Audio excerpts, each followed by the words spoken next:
예, 안녕하세요. 네, 자주 뵈가지고 이제 다 아시는 분들인 것 같습니다. 저희가 준비한 거는 저희 그냥 통화심사랑 특화심사 좀 준비했어요. 그래서 절차별로 기준 좀 설명드리고, 저희 심사 체계랑 똑같이 하실 필요까지는 없고, 참고하시라고 준비한 거거든요. 그래서 한 개 한 개씩 보면서 설명을 한번 드리도록 하겠습니다.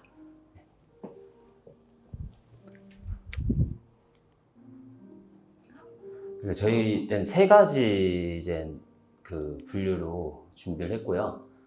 통화심사랑 특화심사 그리고 훈련기관 사전 등록 이렇게 세 가지 이제 준비를 했습니다. 통화심사부터 설명을 드리겠습니다.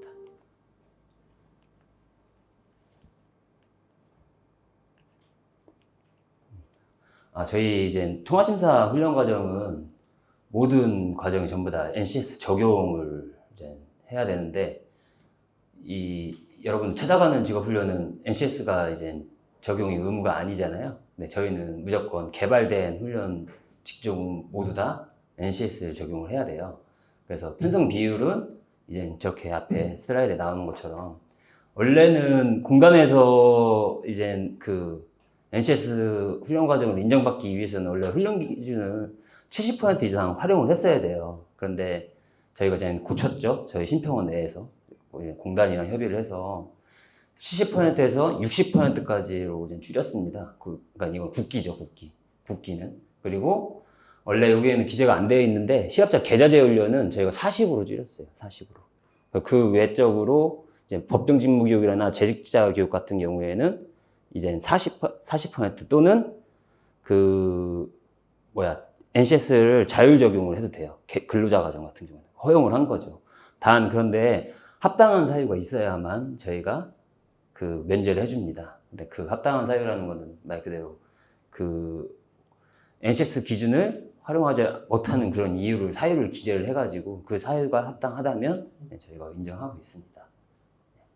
그리고 저희가 이제 그 다음에 많이 금년도에 들어가지고 많이 신경을 쓴 건데 기준훈련 시간을 좀 정비를 했어요. 그래서 과거에는 시간을 굉장히 많이 부풀려서 NCS 적용 훈련 과정이라 하더라도 원래 기준 내로는 150%까지 편성을 할 수 있는데 저희는 이제 그렇게 하지 않고 능력 단위별로 그냥 저희가 가이드라인을 마련을 했어요. 그래서 훈련 과정별로 최소 시간이라는 걸 다 제공하고 있습니다. 그래서 아마 여러분들 그 자료집, 그 통화심사 자료집 보시면 뒤에 그 직종별로 자료집 안에 그 자격증별 적정 훈련 시간이 다 기재가 되어 있습니다. 그걸 한번 참고하시면 될 것 같습니다. 그리고 성과 기반 심사랑 가이드라인 정비랑 그리고 조건부 심사 확대입니다. 그러니까 저희도 점점 훈련 심사를 할 때 유연화를 시키고 있어요. 그래서 옛날처럼 지금 많이 경직된 심사를 하는 게 아니라 저희도 계속 이제 앞에 1번 성과 심사를 좀 강화를 시키고 그리고 굉장히 예전에는 시설이나 장비가 없어도 다 부적합 판정을 했었습니다. 근데 이제 시설 장비 같은 경우에는 추후에 구비하는 걸 조건으로 다 조건부 판정을 하고 있습니다. 그래서 저희가 이제 통계를 봤을 때 고성과 직종 같은 경우에는 심사를 조금 완화해주고, 그러니까 성과를 볼 때도요. 그리고 저성과 직종 같은 경우에는 심사를 좀 강화하는 추세에 있습니다. 그래서 조금 말씀드리자면 저기서 고성과 직종 심사라는 거는 말 그대로 평균 취업률 이상인 직종들을 말하는 거고 저성과 직종 같은 경우에는 이제 평균 취업률 이하 되어 있는 그런 직종들이 있거든요. 그런 것들을 이제 심사를 강화하겠다는 그런 취지로 기재를 한 겁니다. 예를 든다면 이제 고성과 직종 같은 경우에는 국기나 이런 것들이죠. 국기 같은 것들은 이제 성과가 좀 높으니까 그래서 좀 심사를 좀 완화해줘서 훈련 시장의 과정을 많이 공급을 해준 거고 저성과 직종 같은 경우에는 그 서비스 직종 같은 것들입니다. 그러니까 대부분의 훈련 과정들이죠. 조리라든지 미용 이런 것들은 이제 좀 강화를 한다라는 겁니다. 그리고 국기 편성 가이드 같은 경우에는 여기서는 여러분들 이 차툰에는 국기가 없죠.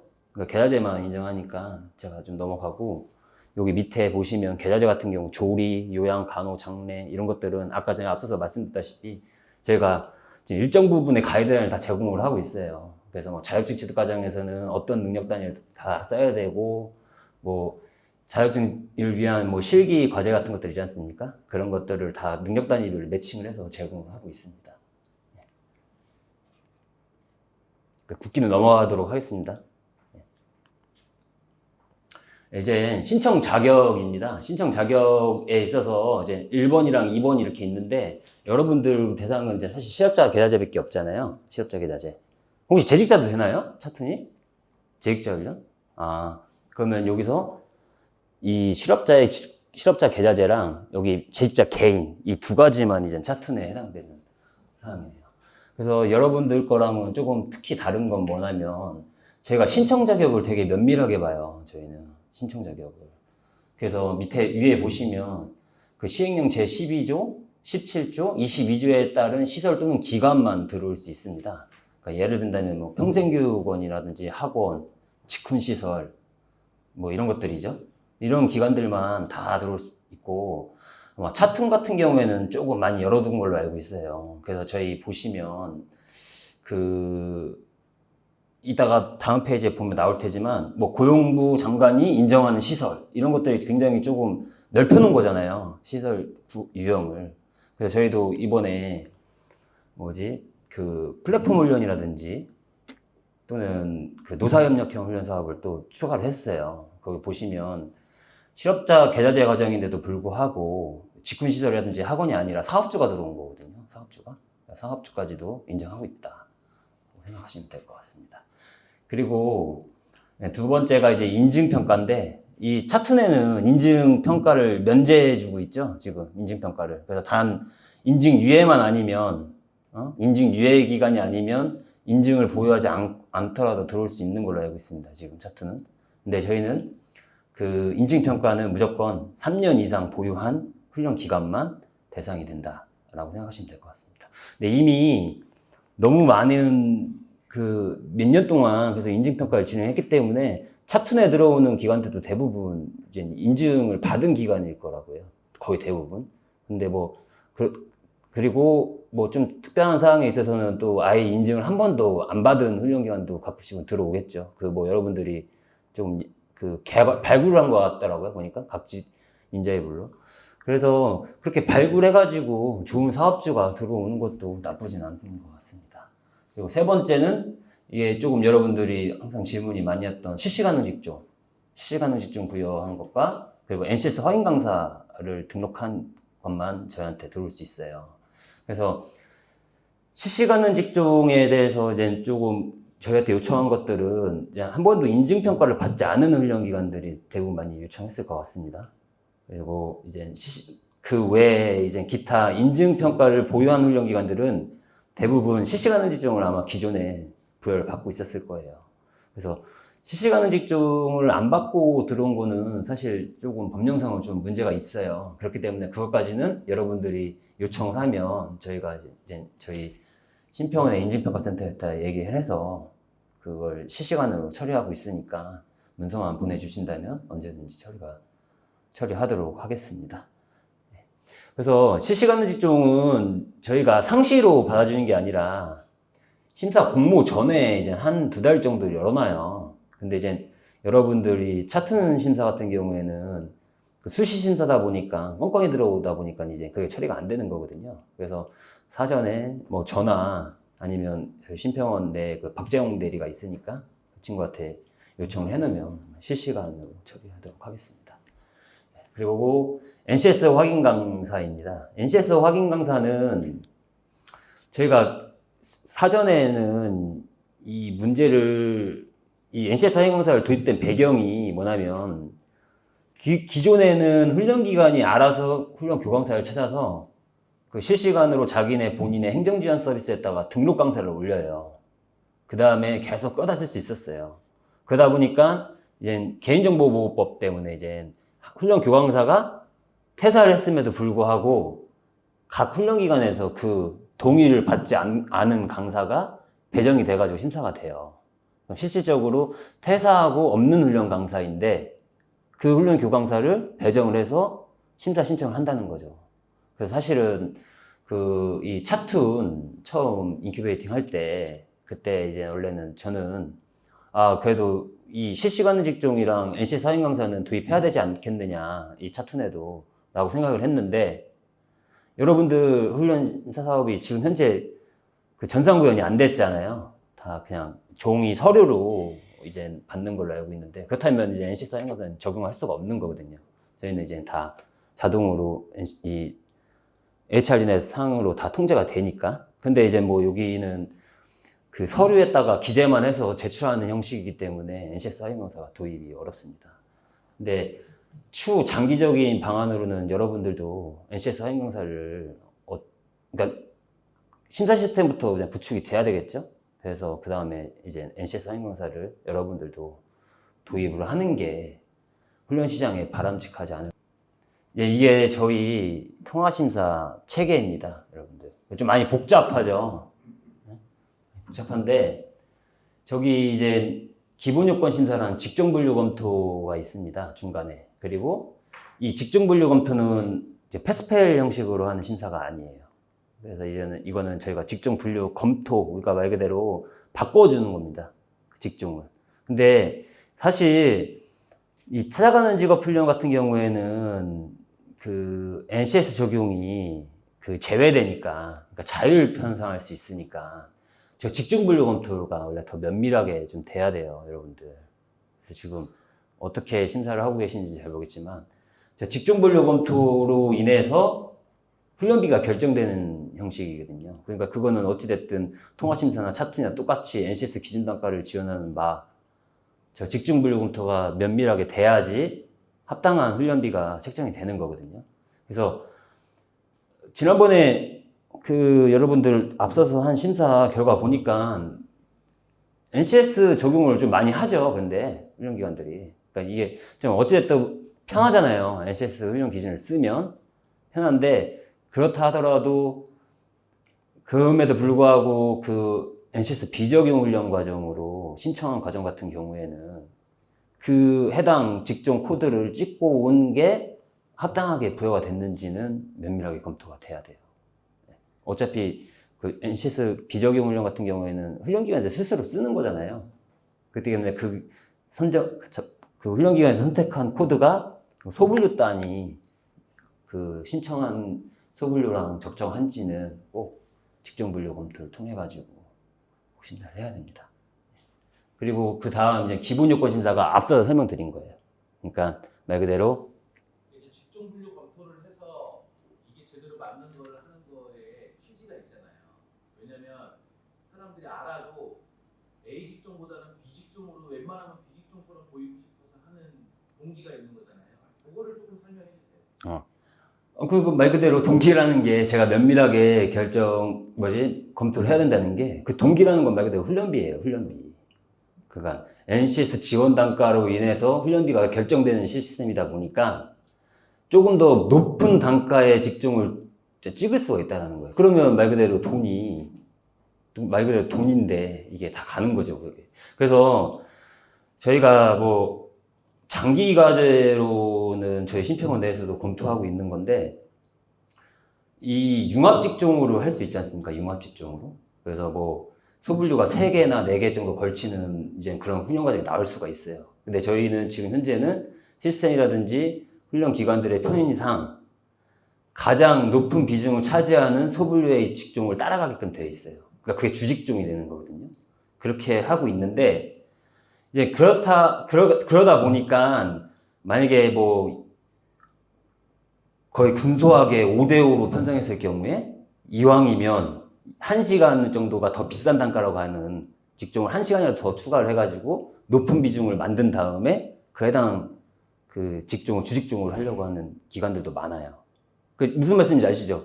살짝 가반에 넘겨가지고 조금 더 비싼 직종의 그 단가에 있는 거를 주직종으로 한다는 거예요. 근데 이게 우리가 뭐 모르고 그렇게 한 게 아니라, 어찌됐든 정부가 지원하는 단가라는 게 고정되어 있는 단가다 보니까 그런 것까지 다 감안한 거예요, 이제. 일정 부분 많이 가져가도, 어찌됐든 우리가 그 훈련비 심사 외적으로는 주는 대로 받아야 되는 거잖아요. 훈련기관 입장에서. 일정 부분 좀 그런 것도 열어놓고 직종분류 검토를 했다라는 거를 알고 계시면 될 것 같습니다. 두 번째 이제 기본요건 심사인데요. 기본요건 심사가 이제 앞에서 말씀드렸던 뭐 인증 여부를 확인을 하는 거고요. 3년 이상 인증 여부. 그리고 그 행정처분 여부. 그러니까 뭐 저희가 뭐 행정처분 받았을 때 전과정 위탁 훈련 기관들이 있어요. 전과정 위탁 훈련. 말 그대로 모든 과정이 다 위탁 취소되는 훈련 기관들이니까 아무 과정도 운영을 할 수 없는 거거든요. 그런 기관들이 들어오진 않았는지 검토를 하는 거예요. 그리고 해당 과정 인정 처분 과정이 있습니다. 해당 과정 인정 처분이라는 거는 말 그대로 소분류 단위로 미용이라는 직종이 취소가 된 거죠. 그럼 미용이라는 직종이 들어오면 똑같이 그냥 부적합 판정을 하는 거예요. 근데 미용만 이제 인정 처분을 받은 거지 기계는 안 돼 있잖아요. 그럼 기계는 들어갈 수 있는 거죠. 그러니까 이게 해당 과정 인정 처분이라는 거고, 제가 좀 전 과정은 말 그대로 전 모든 직종 다 아무것도 못 한다라는 게 전 과정 특징입니다. 그리고 이제 기본 요건 심사에서 또 보는 게 뭐 하냐면, 이 앞서서 설명한 NCS 기준도 이 기본 요건 단계에서 보는 거거든요. 왜냐면 NCS 기준은 편성 기준이라는 거는 개량 평가가 가능하잖아요. 이제 그 훈련 기준 70% 활용했는지, 그죠? 그리고 뭐 시합자 훈련에서 목표 수준 이하의 능력 단위를 다 편성했는지 안 했는지, 뭐 이런 것들은 다 개량 평가이기 때문에 저 기본 요건 심사에서 다 단계에서 검토를 하는 겁니다. 그래서 그 아마 여기 계신 인자이 여러분들도 혹시 NCS 편성 그 훈련을 들으셨는지는 모르겠어요. 그 능계원에서 매달 하거든요. 그거 그 NCS 편성 방법에 대한 이해 뭐 이런 교육을 하고 있어요. 거기 보시면 자세히 나오고 있습니다. 근데 앞서서 말씀드렸다시피 NCS 편성 기준이라는 게 많이 저희가 유연화시키면서 고쳐온 거예요. 많이. 그러니까 뭐 무조건 NCS 훈련 기준 70%만 써야 되고, 하위 능력 단위 제외하면 안 되고, 상위 능력 단위는 총 훈련 시간에 50%를 뭐 초과할 수 없고, 뭐 이런 것들이 다 있었잖아요. 그런 것들도 많이 완화해가지고 심사를 진행하고 있다고 보시면 될 것 같습니다. 네. 그리고 이제 그 밑에 이제 훈련 과정 적합성 심사가 이렇게 3가지 단계로 이렇게 있고요. 그리고 밑에 내려와서 이제 훈련비 심사 진행을 한 다음에 여러분들처럼 저희도 최종 심의라는 걸 해요.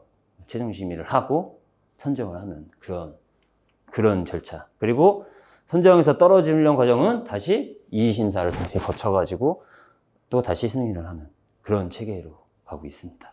근데 지금 차초는 이의심사를 진행을 하나요? 이의심사.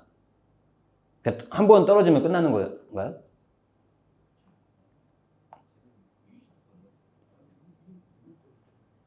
하긴 뭐 여긴 수시심사다 보니까 이의심사가 뭐 의미가 없긴 해요. 그러니까 저희는 1년에 2번 하다 보니까 한 번 떨어지면 거의 뭐 반년을 쉬셔야 되잖아요. 그러니까 이의심청을 하는데, 뭐 차특 같은 경우에는 뭐 이의심사 없이 뭐 이번에 떨어져도 다음 공부 때 들어오면 되는 거잖아요. 또 수정을 해가지고. 그렇게 해도 뭐 그거는 여러분들이 뭐 내부적으로 이렇게 협의해가지고 하시면 될 것 같습니다. 그래서 앞서서 말씀드렸듯이 이젠 NCS 직종 분류. 그래서 코드의 적정성을 다시 부여를 해서 본다. 그리고 기본 요건 심사는 앞서 말씀드렸다시피 이렇게 이 3가지 훈련 기간 신청 자격, 훈련 과정 기본 요건, NCS 필수 검토. 그러니까 요거를 제가 설명을 안 드렸네요. 과정 편성 기본 요건이라는 거를. 그래서 이 과정 편성 기본 요건이라는 게 뭐냐면, 저희 왜 국민내외병 캐드 운영 규정에 보면 실업자 훈련 과정 같은 경우에는 40시간 이상을 편성을 해야 돼요. 이거 다 아시죠? 그러니까 40시간 이상. 그리고 근로자 과정 같은 경우에는 16시간. 그리고 사업주는 8시간. 이렇게 되어 있어요. 그러니까 이게 최소 기준이에요. 그러니까 그거를 과정 편성 기본 요건에서 본다는 거죠. 그리고 저희는 이제 10개월을 초과할 수 없어요. 10개월. 10개월 이하, 10개월 내로 들어오는 거죠. 그죠? 시간에 대한 그거는 없어요. 그 제한은 없는데, 기간에 대한 제한은 규정에 담겨 있어요. 10개월. 그러니까, 근데 10개월 이상 과정이 없잖아요, 여러분들. 그죠? 근데 여기서 예외되는 게 딱 한 가지밖에 없어요. 저희 파트에서 하는 일반고 특화 훈련 과정. 그건 예, 그 1년 과정으로도 편성할 수 있으니까. 예. 예. 그렇게 할 수 있고, 할 수 있습니다. 예. 자, 넘어갈게요. 이제 신청 제한 분야 이제인데, 신청 제한 분야가 보면, 이 신청 제한 분야가 만약에 잘못 검토가 돼가지고 시장에 나가면 앞으로 계속 해줘야 돼요. 그거. 근데 이제 이 신청 제한 분야가 이렇게 막 딱딱딱딱 이건 안 돼, 요건 안 돼, 요건 안 돼 이렇게 되는 게 아니라 좀 범위가 좀 넓어가지고 말 그대로 조금 위원회의 주관적 판단이 좀 들어가는 부분이란 말이에요. 그래서 여러분들이 잘 좀 면밀히 기준을 세워가지고 진행을 해야 됩니다. 그래서 보시면 여기 위에 보시면 사업주 위탁 같은 경우에는 신청 제한 분야 자체가 아예 없어요. 사업주 위탁은 뭘 들어도 다 해주고 있어요. 왜냐, 이건 사업주 위탁은 그런 특성이 있어요. 왜냐면 사업주훈련에서 왜 경영인이 자기 직원이 뭐 말 그대로 뭐 카지노 배우러 가겠다. 그러면 경영주가 보내줄까요? 그 직원은 자기 돈 들여가면서 하루 회사를 빠지면서 안 보내줄 거란 말이에요. 그러니까 얼마든지 시장에서 사업주가 그럼에도 불구하고 사업주가 너 그래 골프 배우고 와, 카지노 배우고 와, 그러면 되는 거예요. 그냥 가면 돼요. 그런데 그 외적인 과정들은 그게 안 된다라는 거죠. 훈련생 통제가 안 된다는 거예요. 말 그대로. 그래서 사업주 위탁 훈련 과정 같은 경우에는 얼마든지 그 사업주의 장이 그 자기 직원을 교육을 시킬 때 얼마든지 통제가 가능하지만 그 외의 훈련 같은 경우에는 그게 되지 않기 때문에 이 신청 제한 분야를 보는 거란 말이에요. 그렇게 생각하시면 될 것 같습니다. 그리고 이제 과정적정성 심사인데요. 이제 과정적정 심사는 저희 이제 5가지 이제 심사를 5가지 항목으로 심사를 하고 있어요. 그래서 훈련 내용. 여러분들 혹시 이 기준 활용하고 계세요? 이거 아마 자료집을 보셨으면 이거를 그대로 활용하시는 분들도 있을 거고, 아니면 뭐 자체적으로 조금 기준을 수정을 해가지고 진행을 한다거나 뭐 이렇게 하시고 계시겠죠. 그래서 이 항목별 기준 같은 경우에는 여러분들께서 그 찾아가는 직업 훈련에 맞게끔 얼마든지 가공이 가능해요. 어차피 이젠 여러분들한테도 이런 권한이 있으니까. 그래서 말 그대로 찾아가는 직업 훈련만의 별도 기준을 수립할 수 있다면, 공통된 기준을 수립할 수 있다면, 그렇게 해서 이거를 조금 이 훈련 기준을 만드는 것도 나쁘진 않다고 봅니다. 그래서 이제 이런 것도 저희가 계속 세분화 시키고 있는 겁니다.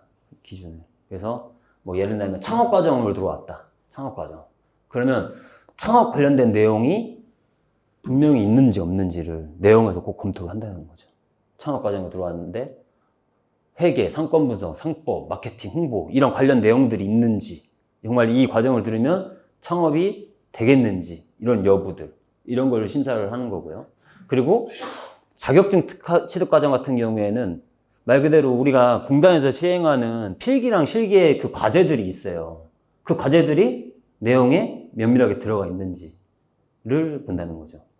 그래서 뭐 예를 들면 그 뭐 미용이라든지 조리에 보면 공단에서 시행하는 그 실기 과제들이 있잖아요. 그 과제들을 몇 가지씩 누락하시는 분들이 있어요.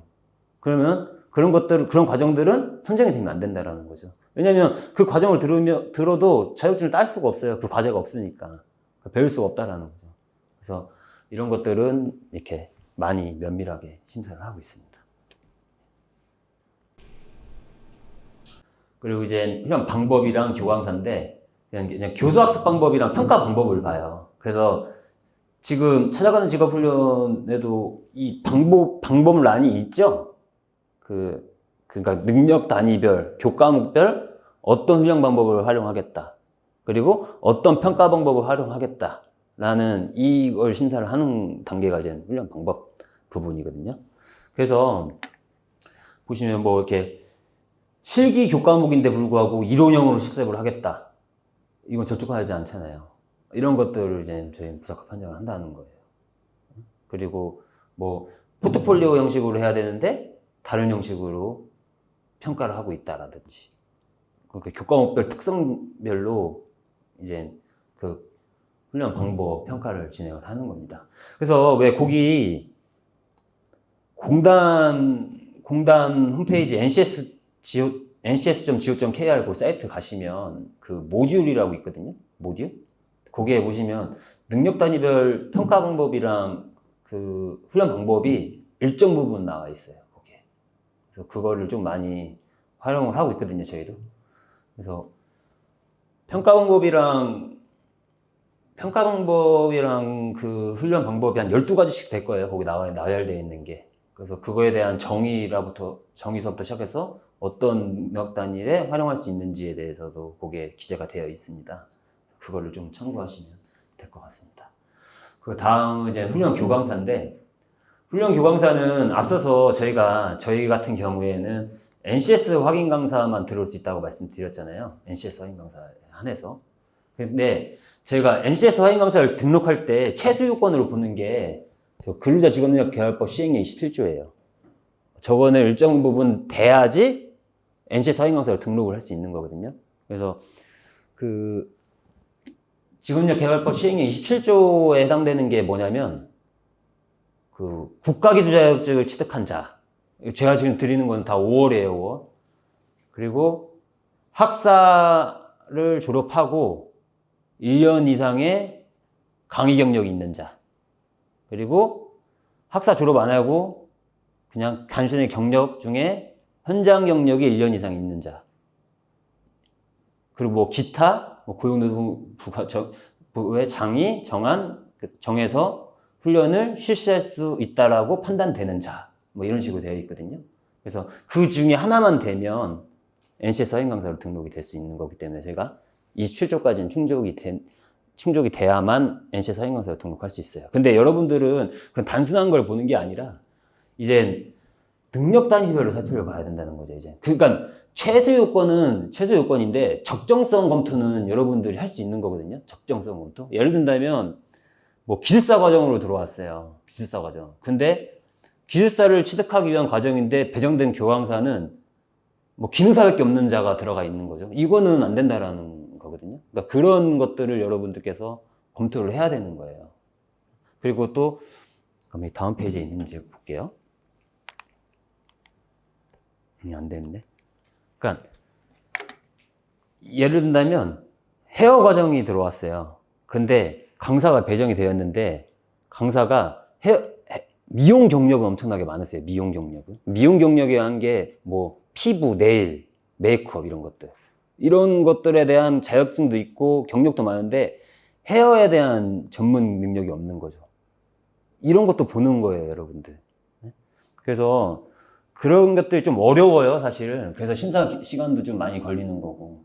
그래서 시장에서는 지금 명확하게 미용 업무도 다 구분하고 있기 때문에 자기가 전문성을 쌓을 때 헤어만 한 사람들은 꼭 헤어만 해요, 전부 다. 피부는 몰라요, 아무것도. 그러니까 헤어 전문 경력을 쌓으신 분들은 끝까지 헤어만 하시는 분들이지 피부에 대한 부분을 모르시는 분들도 있다고요. 근데 이게 갈수록 세분화되는 추세거든요, 여러분들. 그러니까 예전에 과거에는 미용사 자격증도 딱 하나밖에 없었어요. 미용사. 그렇죠, 여러분들? 좀 연세 있으신 분들은 아실 거예요. 그 미용사. 그리고 그 안에 피부, 네일, 메이크업 다 들어가 있는 거였거든요. 근데 지금 협회가 계속 분리돼 가고 있고 자격증도 계속 분리돼 가지고 만들어진 거예요. 그래서 지금 다 있잖아요. 지금은 헤어, 네일, 피부 뭐 이렇게 다 있거든요. 그래서 그렇게 해서 다 국가기술 자격이 다 된 겁니다. 그렇기 때문에 그 교과목별로 배정된 강사의 적정성을 보는 거다. 그래서 그 배정된 강사가 그 해당 교과목을 가르칠 수 없다라고 판단이 되면 미흡 판정할 수 있는 겁니다. 이렇게 생각하시면 그런 거를 보는 부분이 훈련 교강사 부분이에요. 훈련 시설과 장비 같은 경우는 저희는 이제 전부 NCS 적용을 해서 들어와야만 해요. 그리고 지금 1022개 직종 이상이 NCS 훈련 기준이 개발이 되어 있는 상태거든요. 그렇기 때문에 그 개발된 직종을 피해서 들어오는 경우는 흔치 않아요. 거의 없어요. 거의 다 훈련 내용을 뜯어보면 다 NCS 적용이 가능한 과정들입니다. 정말 지금 차툼 같은 경우에는 그냥 NCS 적용을 제외해줬기 때문에 NCS 훈련 기준이 있다 하더라도 비적용 과정을 들어올 수 있잖아요. 근데 통화심사 같은 경우에는 그걸 굉장히 면밀하게 보고 있거든요. 그렇기 때문에 저희는 심사에 신청해서 이제 들어오면 전체 한 번 들어오면 그 2만여 개 과정이 들어오거든요. 2만 개 밑으로 뭐 19,000개가 들어온 거거나 2만 개 초과할 경우도 있고 이렇게 들어와요. 그러면 그 중에 NCS 비적용 과정은 10%도 안 돼요. 대부분 다 그 NCS 훈련 기준으로 적용을 해서 들어오고 있거든요. 그렇다면 이제 훈련 시설 같은 경우에는 말 그대로 NCS 훈련 기준에 정해져 있는 그 시설 기준을 따르면 되는 거기 때문에 일정 부분 개량 판단이 가능해요. 그래서 그 기준이 충족하지 못하면 다 조건부 판정을 하고 있습니다. 뭐 구비할 것을 조건으로. 근데 비적용 훈련 과정 같은 경우에는 별도로 기준을 수립을 해야 돼요. 비적용 과정은. 그럼 말 그대로 비적용 훈련 과정에 대한 그 시설이나 장비 기준이 별도로 구분되어 있지 않아요. 여러분들. 그렇기 때문에 여러분들께서 심사를 진행할 때 비적용 훈련 과정은 일정 부분 전문가의 의견에 따라갈 수밖에 없다. 그리고 그 기준은 일정 부분 가이드라인화 해야 돼요. 그거를 좀 염두하셔야 될 것 같습니다.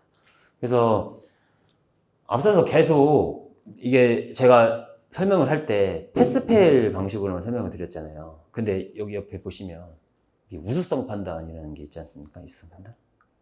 그러니까 이것도 뭐 삭제를 하려다가 그냥 여러분들께 소개하는 게 좋을 것 같아서 기재를 했는데, 이 우수성 판단이라는 거 뭐냐면 저희는 과정 적정성 심사가 통과됐다고 해가지고 과정이 선정되는 게 아니에요. 상대평가를 진행을 하거든요. 상대평가.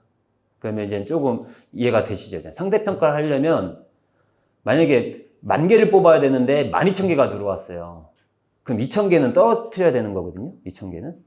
그때 이 상대평가할 때 활용할 점수를 부여하게끔 되어 있어요. 그러니까 항목별로. 그러니까 내용, 적합. 그런데 이거는 이 내용의 적합에 대해서는 매우 우수한 내용이야. 우수한 내용이야. 보통이야. 미흡해. 뭐 이런 식으로 5개 분류를 딱 해놨어요. 이 점수를 다 취합을 해가지고 나중에 그 저희가 상대평가를 진행할 때 인력수 적정성 심사라든지 성과 적정성 심사를 진행을 하거든요. 그때 점수로 활용해가지고 높은 점수 순으로 선정될 수 있게끔 이렇게 하는 거예요. 이게 이제 저희가 우수성을 보는 이유죠. 근데 여러분들은 우수성 판단하지 않잖아요.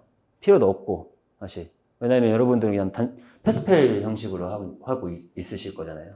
그리고 일정 부분 뭐 수요조사를 통해 가지고 그 지역에 어떤 직종을 몇 개씩 선정할 거라는 그런 게 없기 때문에 기준 자체가 몇 개를 뽑을지가 나오지는 않았을 거예요. 일정 부분 그냥 전체적인 그 예산만 나와 있을 뿐이지.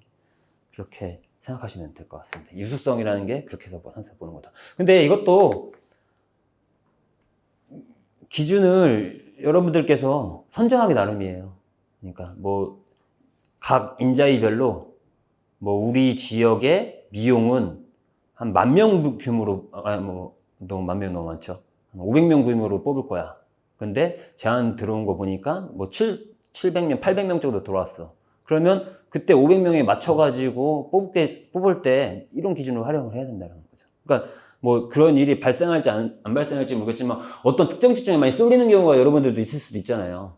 그때 저렇게 기준을 자체적으로 세우셔가지고 하시면 충분히 상대평가를 진행을 해가지고 잘라서 이렇게 선정할 수 있다는 거죠.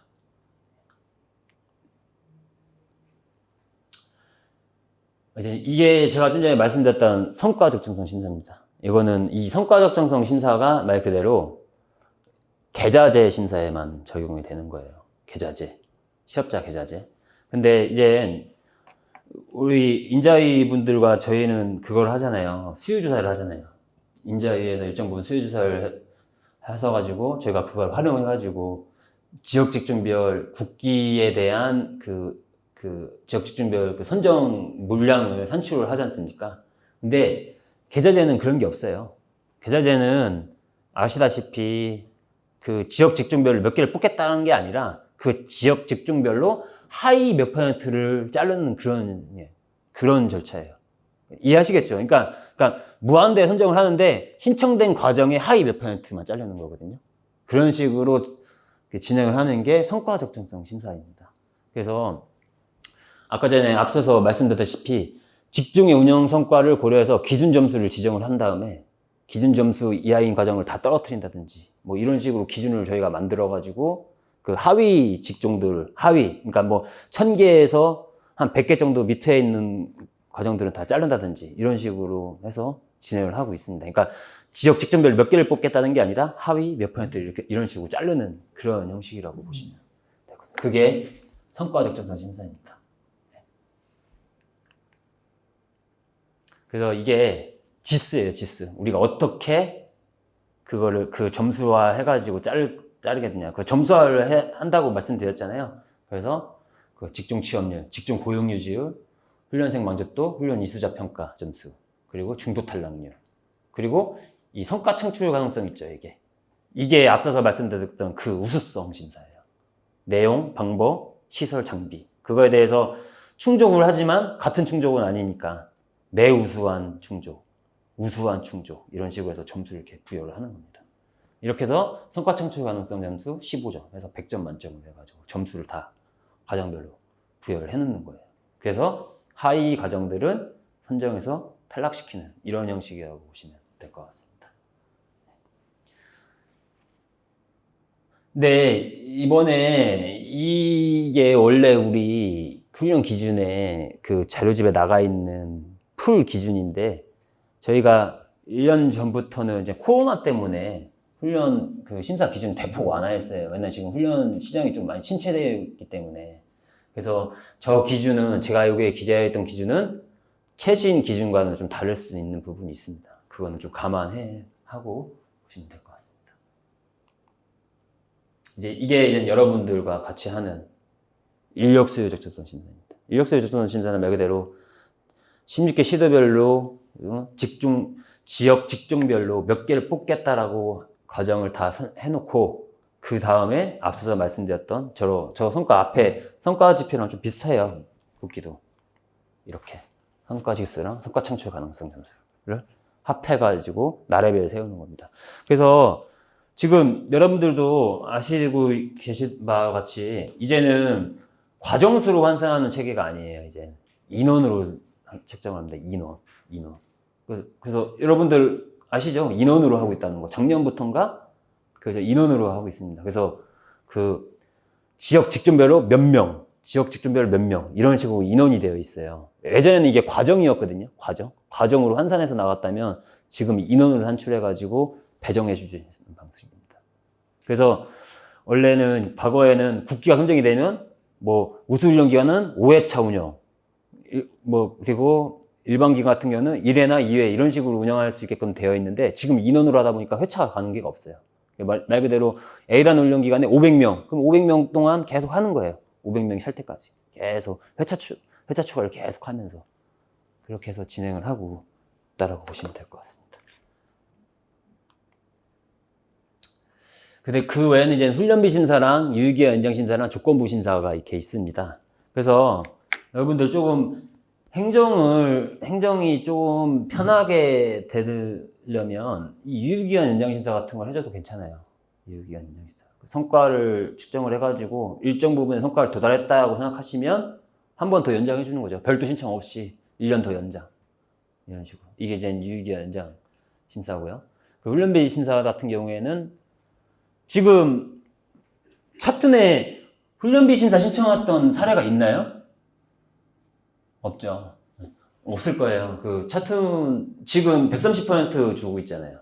그러니까 사실 그 훈련비 심사를 신청할 이유가 별로 없을 겁니다. 왜냐면 훈련비 심사를 해도 150% 미만 가져가요. 일반 저희 통합심사 과정 같은 거. 그러니까 130%를 받으려고 지금 훈련비 심사를 하는데 이미 기준에 130%를 주니까 훈련비 심사 신청을 확률이 굉장히 높죠. 단 재직자 훈련 같은 경우에는 좀 신청할 수도 있겠네요. 재직자. 지금 재직자가 들어오는지 안 들어오는지는 모르겠는데 재직자 훈련은 단기 과정이다 보니까 좀 훈련비가 좀 많이 낮을 수도 있거든요. 만약에 16시간이나 뭐 20시간짜리를 했을 때 그 만 돈이 아니에요. 그렇기 때문에는 조금 훈련비 심사를 신청을 해가지고 훈련비를 더 받으려고 하는 경우는 있어도 실업자 훈련에 훈련비 심사를 신청하는 과정은 거의 없어요. 없다고 보시면 돼요. 그리고 지금 뭐 저희가 아까 앞서 말씀드렸다시피 훈련비 자체가 차툼 같은 경우에는 조금 많이 지급을 하고 있으니까 그리고 그렇다 하더라도 불구하고 훈련비 심사가 들어온다면 정말 면밀하게 보셔야 될 거예요. 면밀하게. 맞아요. 그래서 그 훈련비 심사로 넘어가는 단계가 있거든요. 넘어가는 단계. 그러니까 훈련비 심사도 다 하는 게 아니에요. 요건이 돼야만 하는 겁니다. 그래서 저기 앞에 써 있는 것처럼 고급 및 특화 과정이어야 돼요. 고급 및 특화 과정. 그래서 이 뒤에 조금만 더 설명드릴게요. 고급 및 특화 과정이라는 게 뭐냐면 저희가 이제 5가지 항목이 있거든요. 고급 및 특화 인정에 대한 5가지 기준이 있어요. 첫 번째가 교강사예요. 교강사는 A급 강사여야 돼요. 신청한 강사가 A급 강사. 근데 신청한 강사가 A급 강사가 아니다. 그러면 그냥 기준 단가예요. 무슨 말씀인지 아시죠? 필수 요건입니다. 훈련 교강사는. 두 번째 훈련 내용입니다. 훈련 내용은 말 그대로 고수준 과정이어야 되거든요. 최소 4수준 이상의 과정을 편성을 해야 돼요. 그러니까 고수준 과정. 그래서 말 그대로 훈련 내용을 봤는데 정말 양성 과정이에요. 일반 양성 과정. 그것도 내용에 있어서 양성 훈련 과정이고 4수준 미만의 과정이라면 그것도 기준 단가. 훈련비 심사를 하지 않는다고요. 그냥 넘겨버리고 그냥 기준 단가만 주는 겁니다. 이 2가지 교강사랑 훈련 내용이 필수 기준인 거예요. 필수 기준. 이 2가지는 무조건 돼야지만 훈련비 심사를 한다는 거고 그 나머지로는 재료, 장비, 고가의 재료를 활용하는지 그러니까 그리고 고가의 장비를 활용하는지 여부 이 중에서 하나가 충족이 돼야 돼요. 이 둘 중에 하나가. 그래서 3개 이상 충족이 돼야지 훈련비 심사를 진행을 하는 거다. 라고 생각하시면 될 것 같아요. 그렇게 해서 훈련비 심사는 좀 면밀하게 만약에 들어온다면 그리고 여러분들의 훈련비 심사 대상은 말 그대로 131%부터잖아요. 그죠? 131%부터 이렇게 보시면 될 것 같습니다. 네. 그리고 좀 별도로 특화 심사에 대해서도 좀 몇 가지를 좀 준비해 봤어요. 그래서 이게 제가 특화 사업을 좀 몇 가지 소개시켜 드리려고 하는 이유가 이 찾아가는 직업훈련도 어찌됐든 특화훈련 과정이지 않습니까? 그렇기 때문에 앞서서 제가 지금까지 설명드렸던 일반 범용과정의 기준을 따를 필요 없이 저희 같은 경우는 반대로 특화심사는 더 엄격해요. 참여가. 지금 조금 찾아가는 직업훈련은 조금 열어둔 거고 근데 저희 이 신평원에서 하는 특화심사는 조금 더 허들을 더 둬요. 허들을. 그래서 일반고 특화과정 같은 경우에는 들어오려면 기존 통합심사 실적이 있어야 돼요. 통합심사. 그러니까 완전 신규 훈련기관은 들어올 수가 없습니다. 그리고 저희 보시면 이렇게 우리도 여러분들 통합심사의 국기직종처럼 일반고 특화훈련 과정도 이렇게 인력수요 적성 심사를 거쳐요. 이것도 지역 직종별로 나눠져 있습니다. 이거는 여러분들이랑 같이 협업하는 건 아니고 교육청이랑 같이 협업을 하고 있습니다. 교육청에서 각 그 훈련생들 대상으로 지역 직종별로 인원수를 뽑아서 알려주세요. 그러면 그거를 지역 직종별로 딱딱딱 맞춰가지고 국기 심사랑 똑같다고 보시면 돼요. 국기랑. 그렇게 해가지고 심사를 진행하고 있습니다. 그리고 이제 통합심사랑 다른 게 통합심사는 122개 직종이잖아요. 그죠? 근데 우리는 59개 직종만 딱 선정을 하고 있어요. 그리고 계좌제는 엄청나게 많은데도 불구하고 딱 이 7개 분야만 인정하고 있습니다. 7개 분야만. 이게 이유가 있는 게 1년 과정으로 하다 보니까 1년 과정을 하다 보니까 이거 외적인 과정들은 1년을 채울 수가 없어요. 완전히 과잉 훈련이 돼버리거든요. 그래서 이렇게 묶은 거예요. 미용도 4개 분야를 융합해야지만 1200시간을 채울 수 있어요. 융합을 해야지. 이런 식으로 해서 앞으로 앞에 기재된 것처럼 7개 분야로 나눠가지고 심사를 진행을 하고 있습니다. 그래서 앞서서 설명드렸다시피 일반고 과정은 10개월 이내 1224시간 이렇게 편성할 수 있고, 훈련비는 이것도 전액 지원입니다. 그러니까 말 그대로 이거는 조금 좋은 게, 저희는 현재 국기만 전액 지원을 하고 있잖아요. 통합심사 같은 경우에는 국기만 전액 지원하고 있는데, 이건 계좌제도 전액 지원이에요. 그렇다 보니까 국기는 안 하려고 하세요. 계좌제만 하려고 하지. 왜냐면 똑같은 효과를 내니까. 그래서 그리고 학생들이 국기 직종보다는 계좌 직종을 더 선호하는 부분도 있고, 그렇기 때문에 이렇게 딱 나눠가지고 구분해서 심사를 하고 있습니다. 그래서 앞서 좀 제가 조금 허들을 둔다고 했잖아요. 제가 좀 전에 설명드린 건 다 드린 거예요. 단 한 개가 추가가 됐죠. 일반고 특화 과정은 뭐죠? 일반고 특화 역량심사를 이건 한 번 더 진행을 해요. 통합심사랑 달리. 앞에 다른 것들은 기준이 다 같습니다. 근데 우리는 특화심사다 보니까 역량심사라는 걸 두고 심사를 한 번 더 하고 있어요. 그래서 뭐 제가 만약에 찾아가는 직업 훈련을 진행한다고 했었다면 더 많이 넓혀주는 방향으로 했을 때라고 구분한다면 저는 역량심사만 한 번 하고 과정심사만 한 다음에 선정할 것 같아요. 그냥 역량심사에서 면밀하게 보고. 그러니까 저 일정 부분 역량심사의 기준이 인증평가, 훈련 기간 인증평가 있잖아요. 인증평가 지표랑 좀 비슷해요, 여러분들. 그래서 그 훈련 기간에 역량만 된다면 어떠한 과정을 운영해도 무방하게끔 이렇게 구성을 한다던가. 그러면 반대로 찾아가는 직업훈련도 뭐 교강사라든지 시설 장비를 너무 만밀하게 볼 바에야 그냥 훈련 기간에 역량만 봐가지고 여기가 훈련을 운영할 수 있는 자격이 충분히 된다라고 판단이 되면 그냥 선정하는 거죠. 그냥 기회를 주는 차원으로 그런 식으로 인티그레이팅 할 수도 있습니다.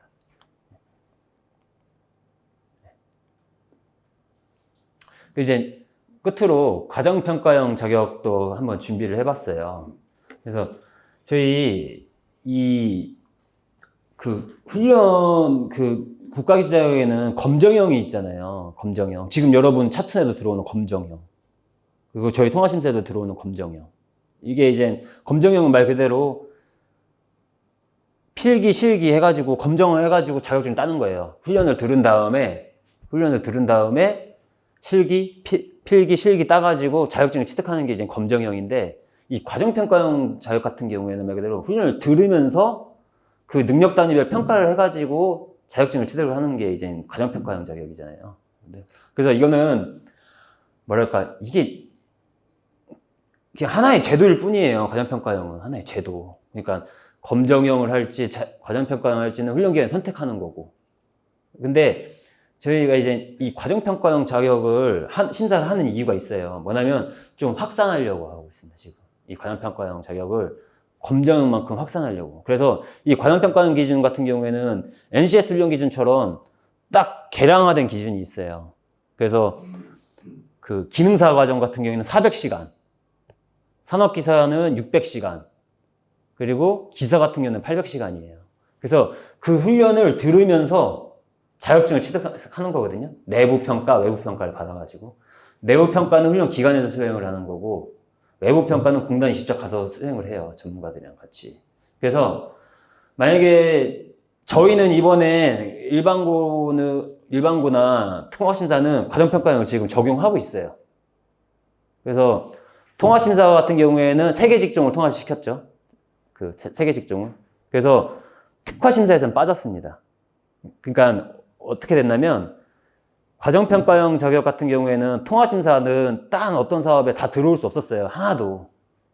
그런데 별도로 저희 파트에서 하는, 신평원의 저희 특화훈련심사 파트에서 하는 이 훈련비 지원 과정에 과정평가형 자격으로만 들어와야만 과정평가형 과정으로 인정을 해주고 있었는데, 앞으로는 과정평가형 자격 같은 경우는 제도일 뿐이니까 그냥 기존에 지금 통합심사가 검정형으로 들어오는 것처럼 과정평가형도 들어와라. 그냥 통화심사든 특화심사든 이런 식으로 지금 계속 개편을 하려고 하는 거거든요. 개편을. 그래서 찾아가는 직업훈련도 모르겠어요. 평가가랑 어떻게 논의가 될지는 모르겠지만 앞으로는 계속 확산 추세니까 언젠가는 이 찾아가는 직업훈련에도 과정평가형 자격 제도가 도입이 되는 훈련 과정이 들어오면 그 과정을 이 인재학에서 선정을 하고 그 과정을 공단에다가 넘겨주면 공단이 최종 지정해주는. 그러니까 공단은 훈련비를 주는 지정이 아니라 과정평가형 자격을 운영하는 지정기관을 선정을 해줄 수 있거든요. 공단은. 그래서 그렇게 해서 같이 협업해가지고 하면 훈련생이 그 과정을 들으면서 과정평가형 자격도 한 개 딸 수 있는 거거든요. 그래서 지금 개발되어 있는 직종이 원래 15년도에는 15종목을 시작을 했어요. 16년도에도 그렇고, 근데 17년도부터 계속 대폭 늘어나고 있습니다. 20년도에 15종목이 더 추가된 거죠. 그래서 추가 직종이네요. 그래서 158개 직종이 이미 만들어져 있어요. 158개 자격증 과정이. 그래서 이거는 뭐 기사, 기능사, 산업기사, 이렇게. 기사, 기능사, 산업기사, 그냥 기사. 이렇게. 4가지로. 그래서 이게 의외로 과정평가형 자격이 자격증 취득률이 이렇게 높지 않대요. 그리고 이 시간이 장기 과정이긴 해요. 여러분들. 시간이. 왜냐면 검정형 같은 경우에는 영민한 친구들이 40시간만 들어도 따는 친구들 있잖아요. 기능사. 근데 과정평가형으로 들어오면 무조건 400시간을 들어야 되거든요. 그래서 그런 좀 문제점이 있지만 그렇다 하더라도 훈련을 들으면서 자격증까지 취득할 수 있으니까 이제 조금 많은 메리트가 있겠죠. 그래서 이게 저희가 하는 방식입니다. 아까 제가 말씀드렸다시피 지정심사라는 걸 한다고 말씀드렸잖아요. 그래서 저희가 신평원에서는 훈련기관 대상으로 훈련 과정 적정성 심사를 진행을 한 다음에 그 결과를 공단에다가 주면 공단이 최종 그 인지정을 하는 그런 절차로 지금 이루어지고 있어요. 그래서 원래 정규 이제 교육기관들은 많이 활성화가 되어 있답니다. 말 그대로 산업정보고 같은 데죠. 아니면 특성화고. 이런 곳들은 학생이 3학년을 다니면서 자격증을 한 개 따고 나오는 거예요. 과정평가형을 들으면서. 그리고 3학년도 졸업을 하고. 이렇게 해가지고 과정평가형을 하는 거거든요. 그래서 이게 이 국비 지원, 미지원 과정이라고 써 있는 거 있지 않습니까? 여기? 국비 미지원 과정. 그러니까 국비 지원 과정은 저희가 심사를 하는 거고, 국비 미지원 과정 같은 경우에는 그런 말 그대로 학교, 정규 교육기관, 그리고 군대도 하고 있거든요. 군대. 이런 곳들, 대학. 이런 것들이 이제 말 그대로 학위를 취득함에 동시에 과정평가형 자격을 통해가지고 자격증도 따고 나오는 이런 절차로 심사를 해서 진행하고 있습니다. 마지막으로 이제 사전 등록 제도입니다. 이게 좀 앞에서도 제가 조금 일정 부분 설명을 드렸죠. 저희는 이제 훈련 교강사는 앞서서 좀 많이 설명을 드렸으니까 이게 이제 훈련 교강사가 직접 가가지고 교강사가 직접 HR인에 로그인 해가지고 NCS 활용사 신청하는 그 화면이에요. 그래서 자기 본인의 경력, 자격, 학력을 스스로 관리하라는 거죠. 본인이 스스로 관리를 하고, 그리고 정보 공개를 하는 거예요. 훈련기관한테. 나는 이 훈련기관에 채용이 됐으니 내 정보를 볼 수 있게끔 그 해당 훈련기관을 찾아가지고 정보 공개를 하면 정보 공개가 된 훈련기관만 그 훈련 교강사를 꺼다 쓸 수 있는 거죠. 그리고 만약에 교강사가 그 해당 훈련기관의 정보 공개를 막아버리면 이제 그 해당 훈련기관을 못 보는 거예요, 그분들. 협의되지 않은 분들을 훈련기관이 임의적으로 끌어다 쓰고 둘이 분쟁이 생기고, 나는 이 기관에 채용한 적도 없는데 이 기관이 내 정보를 활용해가지고 심사 신청을 했다더라. 이렇게 해가지고 서로 막 고소고발도 하고 막 그러거든요. 근데 NCS 화인 강사가 이제 제 체계가 시작되고 나서는 그런 문제는 없습니다. 이제는 그냥 교강사 스스로 자기의 정보를 제공할지 안 할지를 스스로 결정할 수 있게끔 되어 있거든요. 그래서 여기 써있다시피 훈련기관에 정보 공개를 해야지만 통화심사 신청이 가능하다라고 이렇게 되어 있는 거예요. 그래서 이게 NCS 확인 강사 100점 기준입니다. 혹시 이거 보신 적 있으세요? 여기 혹시 NCS 확인 강사 있으세요? 아무도 강의를 안 하시네요. 많이 하시더라고요. NCS 확인 강사로 등록되어 계시는 분들도 지금 현재 엄청나게 많아요. 뭐 정확한 숫자는 정확히 기억이 안 나는데 6만여 명이 이제 NCS 확인 강사로 활동하고 있으세요.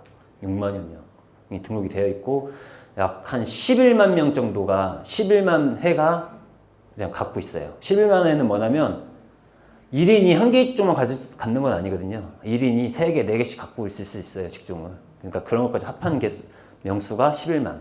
그리고 순인원 기준으로는 한 6만여 명이 지금 NCS 확인 강사로 등록이 되어 있습니다. 굉장히 힘든 작업이었어요. 그래서 NCS 훈련 교강사의 그 배점 기준으로는 저 기본 요건 40점 있지 않습니까?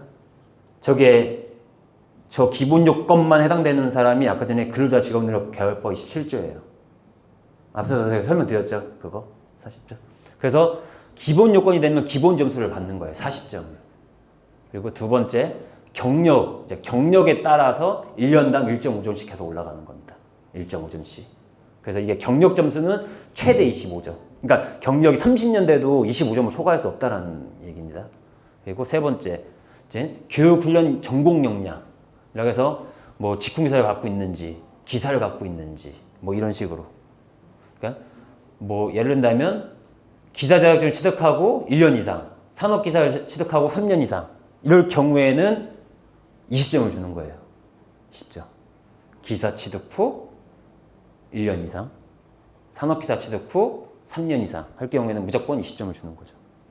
그리고 30점은 직군기사 자격증을 보유하고 있을 경우에 30점. 그리고 기술사 기능장 자격증 갖고 있을 때도 30점. 이런 식으로. 그리고 경력은 없어요. 근데 내가 산업기사를 갖고 있다. 그럼 10점. 그냥. 그러면 뭐 예시를 해볼까요? 제가 말 그대로 저 기본 요건에 해당돼요. 근데 제가 산업기사만 갖고 있어요. 그러면 몇 점이죠? 50점이에요. 아무것도 없으니까. 제가 경력이 없다고 말씀드렸잖아요. 50점이에요. 50점. 이런 식으로 해가지고 배점을 해주는 거예요. 그 경력과 기준 보고. 이런 식으로 해가지고 점수를 부여를 했고, 일정 부분 만약 나중에라도 여러분 그 찾아가는 직업훈련에도 NCS 확인 강사가 만약에 도입이 된다면 점수만 봐서라도 대략적으로 나오죠. 이제 점수가 만약에 100점짜리다. 그러면 뭐 사실 별 외적으로 그 유사성만 검토하고 나머지는 그냥 통과로 해서도 무방한 거죠. 왜냐면 경력이 엄청나게 뛰어나신 분이거든요. 100점이면 자격이라든지. 그리고 가점으로 이제 이루어져 있어요. 근데 이 가점도 앞에 있는 게 100점이면 가점도 못 받는 거예요. 가점 120점이 아니라 100점 만점이에요. 100점 만점. 이렇게 생각하시면 될 것 같습니다. 네. A급 강사라는 게 없어요. 그냥 점수로만 나와서 우리는 A급, B급, C급을 구분하지 않아요. 그 A급 강사라는 기준을 훈련비 심사할 때 기준이 있거든요.